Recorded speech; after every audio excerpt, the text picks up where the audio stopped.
Ford Taurus front suspension and grinding sound diagnosis.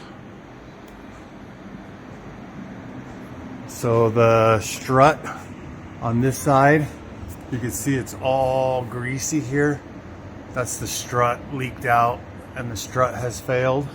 If you look at the driver's side, see how this one is all nice and dry and clean. This one's still good. Again, see how greasy that is. I could not find an actual source of any grinding noise. That strut is making so much noise that I can't hear anything. I did notice that at high speeds, when you tap the brakes, the front end of the car is shaking, and you can feel it in the brake pedal and in the steering wheel.